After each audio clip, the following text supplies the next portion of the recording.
Assalamualaikum warahmatullahi wabarakatuh. Pertama-tama saya mengucapkan terima kasih kepada Bapak Lukman serta teman-teman kelas B yang sudah mengizinkan saya untuk mempresentasikan hasil proyek saya dan teman kelompok saya, yaitu kelompok 5 yang berjudul Kondisi Agroekosistem pada Lahan Budidaya Tebu Sakarum officinarum di Desa Jatisari, Kecamatan Pekisaji, Kabupaten Malang, Jawa Timur. Yang melatar belakangi proyek kami yaitu tebu atau Sakarum officinarum merupakan komoditas penting yang strategis sebagai bahan baku utama industri gula nasional. Nah, produksi tebu di Indonesia pada tahun 2025 mencapai 39,7 juta ton dengan produktivitas rata-rata 69,35 ton per hektar. Peningkatan kebutuhan gula nasional ini menuntut produktivitas tebu yang stabil dan berkelanjutan. Nah, produktivitas tebu ini sangat dipengaruhi oleh kondisi dan kesehatan agrosistem di lahan. Di Desa Jatisari, Kecamatan Pakisaji, Kabupaten Malang merupakan salah satu sentra produksi tebu di Jawa Timur. Nah, budidaya tebu ini dilakukan secara monokultur dan intensif dalam jangka waktu yang sangat panjang. Penggunaan pupuk kimia yang sintetis yang dengan dosis tinggi dan perubahan iklim dapat mempengaruhi kualitas tanah. Maka dari itu diperlukan evaluasi kondisi lahan untuk mengetahui tingkat kesehatan agroekosistem. Nah, tujuannya itu mengidentifikasi kondisi komponen biotik, abiotik di lahan tebu Desa Jatisari secara langsung melalui metode pengamatan visual. Kemudian menggali informasi mengenai riwayat budidaya, pola pemupukan, dan kendala lapangan yang dihadapi melalui wawancara mendalam dengan petani pengelola. Ketiga, mengevaluasi tingkat kesehatan agroekosistem lahan tebu menggunakan farm analisis agroekosistem guna menyusun rekomendasi pengelolaan yang berkelanjutan. Nah, manfaat dari proyek ini yaitu menyediakan data lapangan yang aktual mengenai parameter abiotik serta parameter biotik pada tanaman tebu intensif. Kemudian mengevaluasi riwayat budidaya, efisiensi pola pemupukan, serta solusi alternatif bagi kendala lapangan yang selama ini dihadapi oleh petani.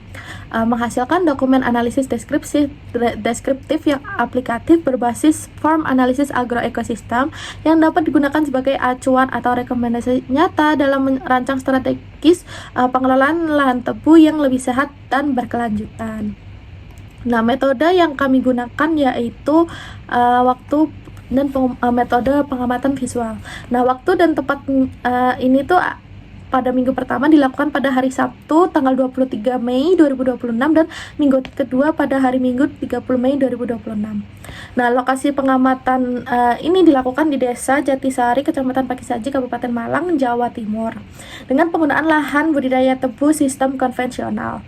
Nah, pengumpulan data ini melalui pengamatan visual dilakukan secara langsung di lapangan dan wawancara yang dilakukan secara langsung dengan petani budidaya tebu.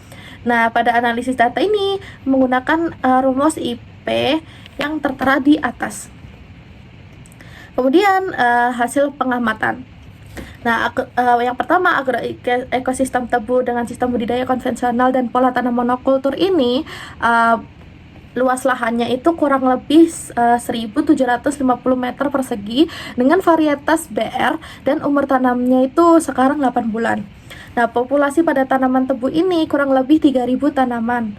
Nah, suhu pengamatan pada minggu pertama itu 28 derajat Celcius dan pada minggu kedua itu 27 derajat Celcius dengan kelembapan sekitar 58 hingga 66%. Nah, kondisi tanah pada lahan budidaya tebu ini cenderung kering, tetapi kebutuhan airnya itu masih terpenuhi melalui irigasi selokan. Nah, permasalahan utama ini meliputi keterbatasan air, keberadaan gulma, dan serangan OPT yang merambat. Intensitas penyakit karat daun ini meningkat dari 36,12% menjadi 38,30%. Nah, hama yang ditemukan di lahan yaitu tikus, rayap, dan ulat tanah. Musuh alami yang kami temukan di lahan budidaya tebu berupa semut hitam dan laba-laba predator. Nah, keanekaragaman vegetasi yang rendah ini karena sistem monokultur sehingga lebih rentan terhadap hama dan penyakit. Nah, ini hasil layanan ekosistem pada lahan budidaya tebu. Nah, ini yang di tengah-tengah itu ada tanaman tebu, kemudian di faktor ada musuh alami berupa semut hitam dan laba-laba predator. Kemudian ada di sekitar tanaman tebu itu ada rumput liar dan gulma, dan yang penyakit yang ditemukan itu ada karat daun serta hama yang ditemukan yaitu ada tikus, ulat tanah dan rayap. Serta ini tuh juga dipengaruhi oleh curah hujan. Nah, kemudian untuk analisis agroekosistem ini ada 4, teman-teman. Nah, yang pertama itu ada fungsi layanan produksi. Tebu berperan penting sebagai komponen utama agroekosistem yang menghasilkan biomasa. Nah, panen tebu ini dimanfaatkan sebagai bahan baku industri gula. Agroekosistem ini mendukung produksi pertanian dan sumber pendapatan petani. Kemudian yang kedua ada fungsi pengendalian hayati. Di sana itu ditemukan musuh alami berupa semut hitam dan laba-laba predator.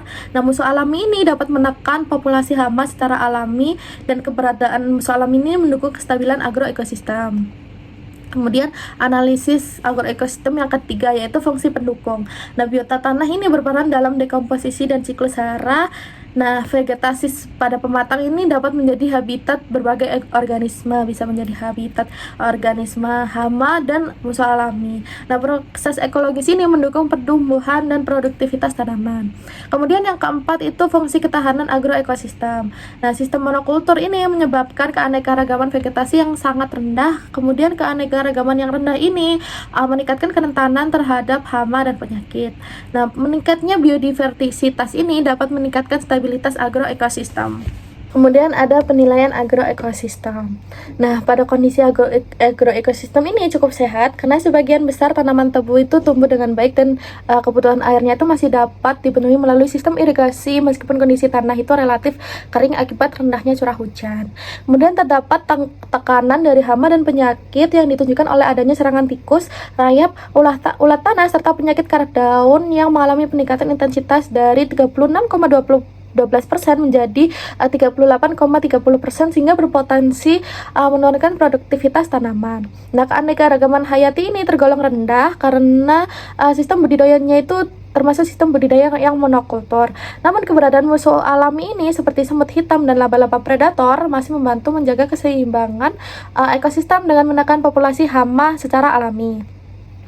Nah, perlu dilakukannya perbaikan pengelolaan lahan ini melalui pengendalian penyakit dan gulma serta peningkatan keanekaragaman vegetasi agar stabilitas dan kesehatan agroekosistem itu dapat meningkat. Kesimpulan yang dapat kita ambil melalui hasil pengamatan visual, wawancara dengan petani dan analisis agroekosistem disimpulkan bahwa agroekosistem tebu di Desa Jatisari ini memiliki komponen abiotik berupa tanaman tebu, gulma, hama yang berupa tikus, rayap, dan ulat tanah, penyakit karat daun, serta musuh alami berupa semut hitam dan laba-laba predator.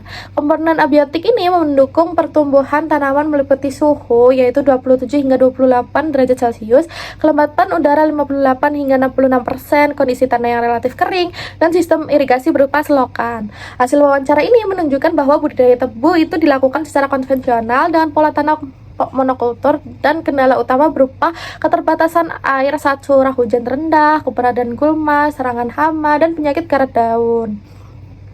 Berdasarkan hasil evaluasi menggunakan farm agroekosistem, lahan tebu yang diamati ini tergolong cukup sehat karena sebagian besar tanaman masih tumbuh dengan baik dan didukung oleh keberadaan musuh alami. Meskipun masih ditemukan tekanan dari hama, peningkatan intensitas penyakit karat daun, serta rendahnya keanekaragaman vegetasi akibat sistem monokultur. Kemudian ini ada dokumentasi hasil proyek kami. Yang pertama itu gambar 1 ada lahan tebu yang kami amati. Kemudian gambar 2 ada penyakit karat daun tebu atau Puccinia coehni. Terus ketiga itu ada semut hitam atau musuh alami yang kami temukan di lahan. Kemudian yang keempat itu dokumentasi bersama petani yang kami lakukan pada minggu pertama dan minggu kedua. Kemudian yang kelima atau yang terakhir yaitu pengamatan di lahan. Sekian, begitu saja. Terima kasih teman-teman dan Pak Lukman. Assalamualaikum warahmatullahi wabarakatuh.